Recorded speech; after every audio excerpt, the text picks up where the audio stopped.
తన బోర్డర్ని తనే తగలబెట్టుకుంది పాకిస్తాన్. అదేంటి ఎందుకు అంటారా? తాజాగా జరిగినటువంటి సంఘటన అదే. భారతదేశంలో చిచ్చు పెట్టాలి. ఆ చిచ్చు పెట్టాలంటే ఇక్కడ ఏదో ఒక అల్లకల్లోలం సృష్టించాలి. ఒక నలుగురిని పంపించింది. ఆ నలుగురిని మన సైన్యం కాల్చడం ప్రారంభించుతుందని తెలుసు. కాబట్టి డైవర్షనల్ గేమ్ తన బోర్డర్ దగ్గర తగలబెట్టుకుంది. అక్కడ ఉన్నటువంటి ఏదైతే ఈ పిచ్చి మొక్కలు వీటన్నిటిని తగలబెట్టింది. అంటే అగ్ని ప్రమాదం సృష్టించింది. వాడు ఎక్స్పెక్ట్ చేసింది ఏంటంటే మనమంతా అటు పరిగెడతామని. అప్పుడు యువతల నుంచి పంపించడానికి ప్లాన్ చేశారు. కానీ మనోళ్ళు అంతకంటే ముదురులు అయిపోయారు. పాకిస్తాన్ వ్యవహార శైలి తెలుసు. Attention diversion game. వాళ్ళు అటుపక్కన నిప్పు పెడితే మనోళ్ళు ఇటు పక్కన చూశారు. దాంతో నలుగురు లోపలికి రాబోతున్నారని చూసి కాల్పులు జరిపితే ఒకడు అక్కడికక్కడే సచ్చాడు. ఆడి శవాన్ని తీసుకుని మిగతా ముగ్గురు పారిపోయారు. అయితే ఈ వెంటనే జరిగింది ఏంటి? వీళ్ళు అక్కడి నుంచి ఫోన్ కాన్వర్సేషన్ మాట్లాడుతోంది కాశ్మీర్లో నుంచి ఓ ముగ్గురితో. వాళ్ళని పట్టేసుకున్నారు.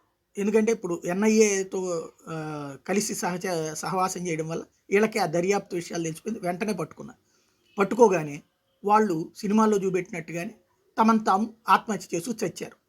అక్కడ ఉన్నటువంటి ప్రజలు రెచ్చిపోవడం. అంటే plan A, plan B. Plan ఏలో తీవ్రవాదులు లోపలికి చొరబడి అలకల్లోలం సృష్టించడం. అది విఫలమైతే అంతర్గతంగా ఉన్నటువంటి వాళ్ళ స్లీపర్ సెల్స్ ఆత్మహత్యాడు చేసుకోవడం.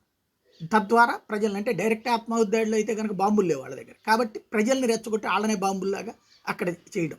రాజౌరి పూంచ్లో జరిగింది అదే.